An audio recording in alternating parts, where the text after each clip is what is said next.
ठाण्याच्या महापौरपदी शर्मिला रोहित पिंपोळकर यांची निवड होणार हे आता जवळपास नक्की झालं आहे. तर उपमहापौरपदी भारतीय जनता पार्टीचे ज्येष्ठ नगरसेवक श्री कृष्णा पाटील हे निवडून येतील हे जवळपास नक्की झालं आहे.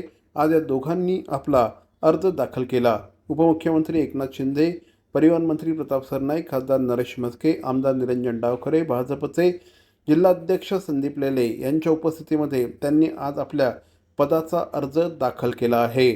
शर्मिला पिंपळकर या ठाणे पूर्व परिसरातून नगरसेविका म्हणून निवडून आल्या आहेत.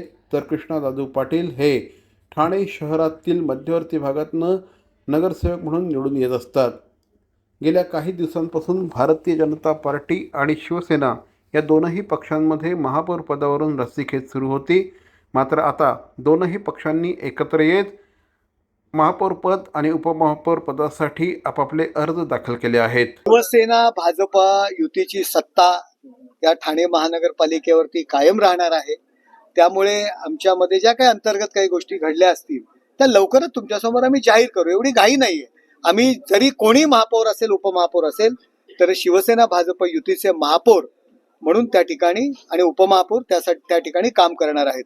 शांततामय पद्धतीने प्रशासनाने आणि निवडणूक आयोगाने ठेवलेली प्रक्रिया पूर्ण करावी असा निर्णय झाला आणि शिवसेनेतर्फे महापौर म्हणून शर्मिला पिंपळकर यांचा अर्ज भरण्यात आला आणि भारतीय जनता पार्टीला उपमहापौर पद हे मिळालेलं आहे. आणि त्यानुसार आमचे ज्येष्ठ नगरसेवक कृष्णा दादू पाटील यांचा अर्ज या ठिकाणी भरण्यात आला आहे. अभिमान वाटतोय की एका सर्वसामान्य स्त्रीला या सर्व आपल्या नेते मंडळींनी एक पद दिलंय महापौर पदाचं आणि त्याचा मी मान राखेन. काम करण्याची संधी भेटली आहे मोठी ठाणे जिल्ह्यावरती. त्याचं काम करण्याचं, सोनं करण्याचा नक्कीच प्रयत्न करेल. 4 वर्षाचा मोठा स्पॅन आहे.